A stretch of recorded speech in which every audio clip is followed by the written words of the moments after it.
سؤال وانا عروري ميل البودين إذا كجوكتان وفواد قبيلة دين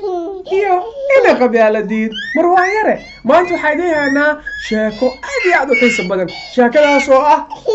أوضي عالي قبيلة ديست أب ها بوجو ديها هاي وحماتي ذيك شاكرنا أوضي عالي قبيلة ديست الأورنجري أوضي كيف أوضي جبك كل عي عايز يسودنا أوضي كيف كل عي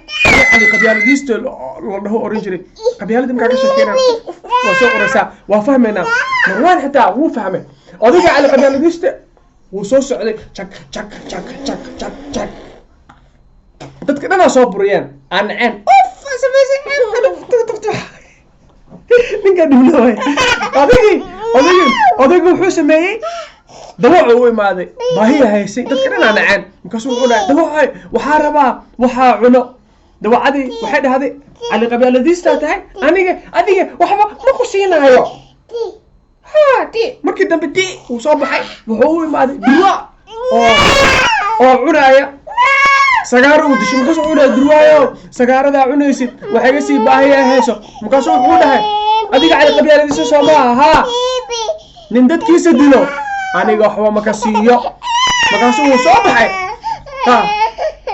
وصباحي مركو صباحي وهو ما ده هذا ها أو ده قبيلة دي است ونوعها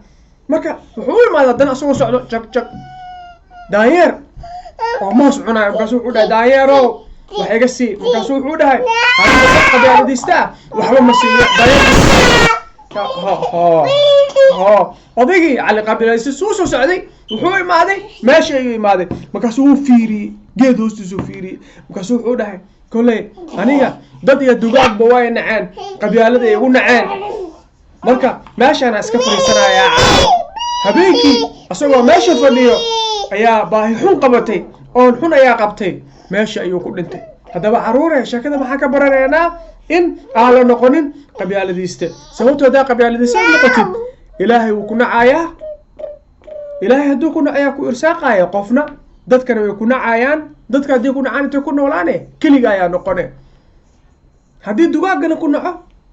cidlaha noqone marka qabiilad faa'iido malahan dugsi mala qabiiladii waxay dimisa mooyaane caruuray qabiilada mar walba naca hay adi qabiilada nacti maano adi qabiilada nacti maano baba caruuray waa faal qabiiladii iyo ina qabiiladii marwan meel walba joogtaan waa mahadsantiin waalidiinta caruurtiina la wadaaga muuqaalkan kana ay geliya qabiilada mahadsanidin haddii Soomaaliya qurux badan iga waayay oo nabada caruurteena hay noo hesho maca salaamo babu